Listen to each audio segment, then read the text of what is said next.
अब ये video number 45 बन रही है। एक्सरसाइज 4.4 है। इन तीनों क्वेश्चन के ऊपर फोकस करते हैं। क्वेश्चन नंबर 2 लेते हैं। कहते हैं suppose that the third term of geometric sequence यानी A3 की बात हो रही है, वो कितना है 27, और फिफ्थ टर्म का मतलब होता है A5 इक्वल टू 243। यहाँ तक okay. Find the first term, A1 find करना है, और क्वेश्चन मार्क और क्या है, कॉमन रेशो यानी R फाइंड करना है। हमें जर्नल फार्मूला पता है A1 R के ऊपर n-1। पहले n की जगह 3 पुट कर दे तो A3 की वैल्यू आ जाएगी A1 R के ऊपर 3-1, तो A1 R के ऊपर 2, ये किसकी वैल्यू आ जाएगी A3। लेकिन A3 की जगह क्या पुट करोगे 27 इक्वल टू A1 R की स्क्वायर, मान ले इक्वेशन नंबर 1। अब n की जगह इस फार्मूले में 5 पुट कर दे तो A5 A1 R के ऊपर 5 में से 1, तो A5 equal to A1 R के ऊपर 4। ये A5 है, इसकी वैल्यू है 243, A1 R के ऊपर 4। मान ले this is called equation number 2।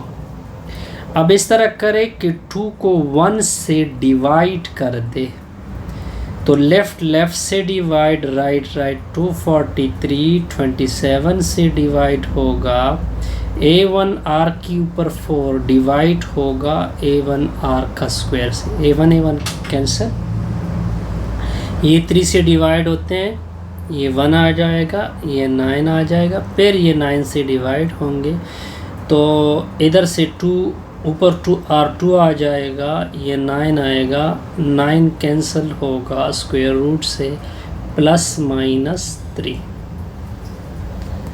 अब A1 की वैल्यू पुट कर दे, R की वैल्यू ±3 एन इक्वेशन नंबर 1। 1 में क्या है, 1 में आपको दिखा देता हूँ, ये है 1, ये 1 है, तो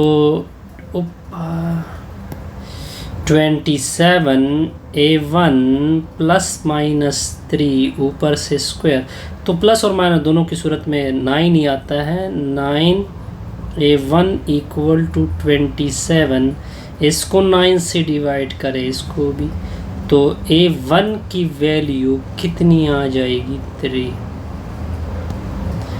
ठीक है, हमने फर्स्ट टर्म भी फाइंड किया।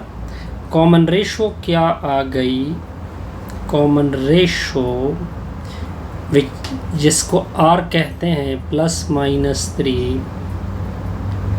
फर्स्ट टर्म जिसको A1 बोलते हैं वो क्या आ गई 3। बड़ा आसान सा रिजल्ट था। अब नेक्स्ट क्वेश्चन नंबर 3 है, वो आपके सामने मैंने रखा हुआ है।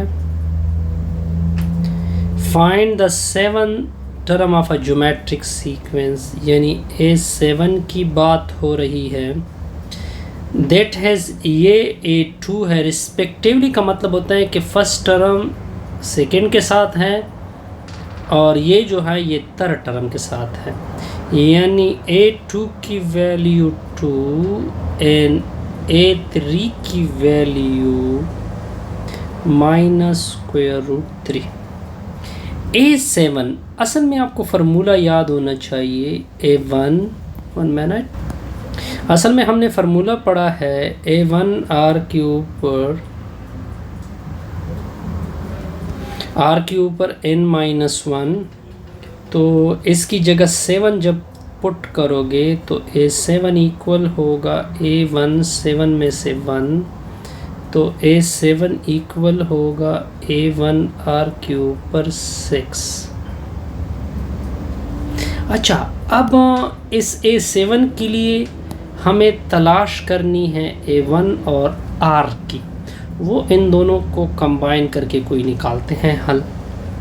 अब देखिए ए की जगह 2 पुट करोगे तो A2, इस साइड पे भी 2 पुट करोगे A1R आ जाएगा। A2 की वैल्यू 2, A1R इक्वेशन नंबर 1। अब इसी n की जगह 3 पुट करोगे तो A3, A1 R के ऊपर 3 में से 1, तो A3 की वैल्यू आ जाएगी A1R का स्क्वायर। A3 की वैल्यू क्या है? -√2 A1R का square. This is called equation number 2। अब इस तरह करें कि 2 को किससे डिवाइड करें? 1 से। लेफ्ट से डिवाइड, राइट से डिवाइड। -√2 नीचे 2 A1R का स्क्वायर नीचे A1R। तो R की वैल्यू डायरेक्ट आ जाएगी हमारे पास -√2 नीचे 2।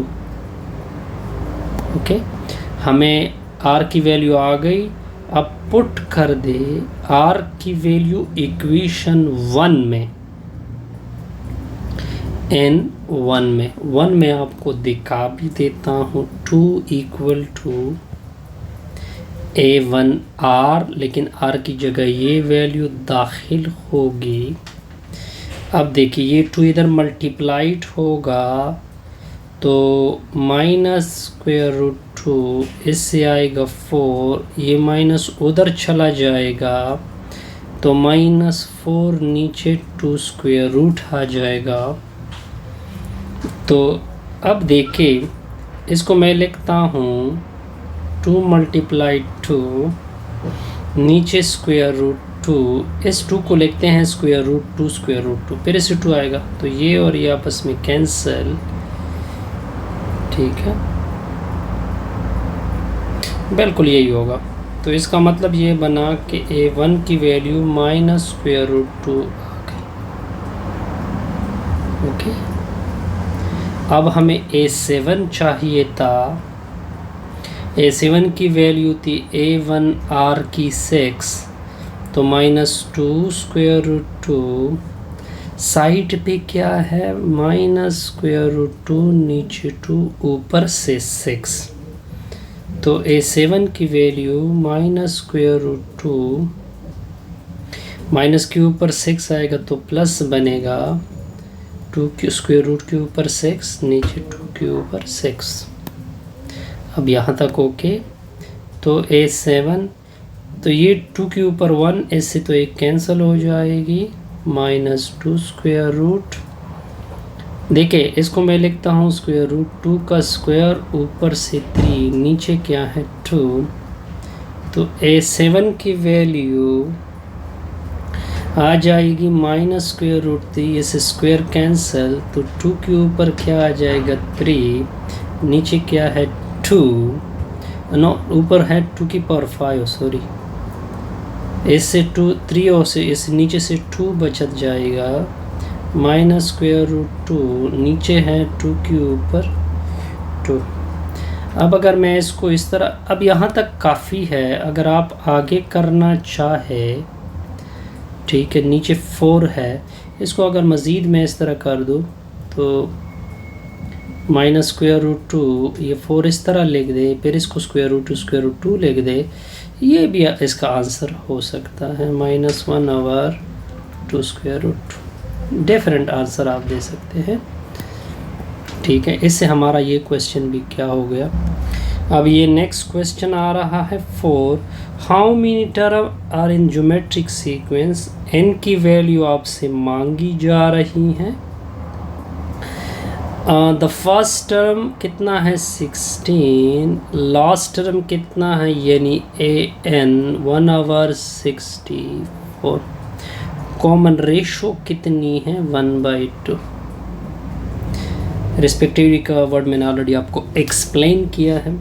हमें ये ज्योमेट्रिक की बात हो रही है तो A1 R के ऊपर n-1, इसकी वैल्यू 1/64। A1 की value how many term A1 value, ठीक है A1, ये A1 था ना, इसकी वैल्यू 16, r की वैल्यू 1/2 ऊपर से n-1। ये देखे ये 64 इस तरह कर दे कि इसको डिवाइड कर दे, इसको इससे डिवाइड कर दे, 16 और 16 कैंसिल, तो 1/2 ऊपर से n-1, ये 1/64, ये डिवीज़न नहीं है, इसको इस तरह लिखते डिवाइडेड बाय 16।